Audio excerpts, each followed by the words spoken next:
बच्चों, let's read this question. The question says that work done by centripetal force on an object moving in a circular path is zero.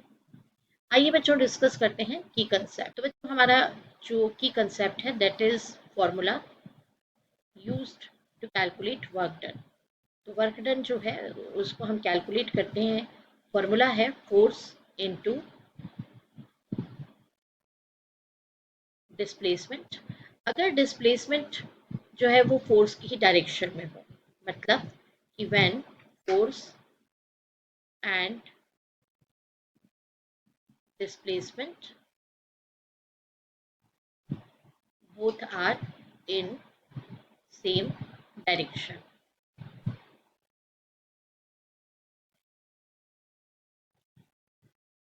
And अगर ये दोनों एक ही direction में ना हो तो वर्क डन हम कैलकुलेट करते हैं force into displacement into cos theta, जबकि एफ एंड डी यानी displacement are at angle theta.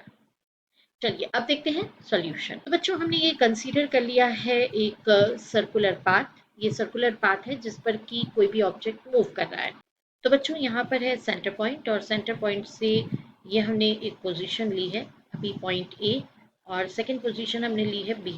तो अगर कोई भी ऑब्जेक्ट यहाँ ए टू बी डिस्प्लेस्ड हुआ है, ए से लेके बी तक डिस्प्लेस्ड हुआ है, तो डिस्प्लेसमेंट जो होता है वो किसी भी पॉइंट पर हम टेंजेंशियल पोजीशन में लेते हैं। तो ये है टेंजेंशियल पोजीशन जो कि डिस्प्लेसमेंट की डायरेक्शन को शो करता है।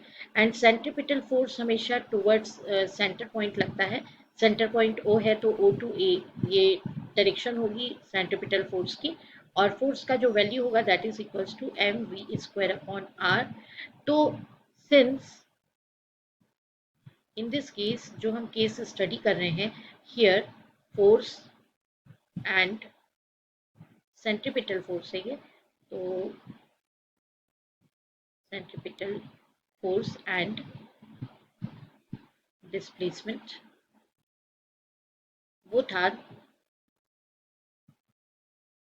perpendicular to each other। तो देयरफॉर हमारा थीटा हो जाएगा 90 डिग्री। तो फिर W होगा F into D into cos 90 degree, और कॉस 90 जीरो होता है इसलिए वर्क डन जो है वो क्या हो जाएगा, जीरो हो जाएगा। तो इस तरीके से हम देखते हैं कि work done by centripetal force on an object moving in a circular path is zero. ये हमारा स्टेटमेंट ट्रू स्टेटमेंट है। This is our final answer. I hope you understood it well. Best of luck. Thank you.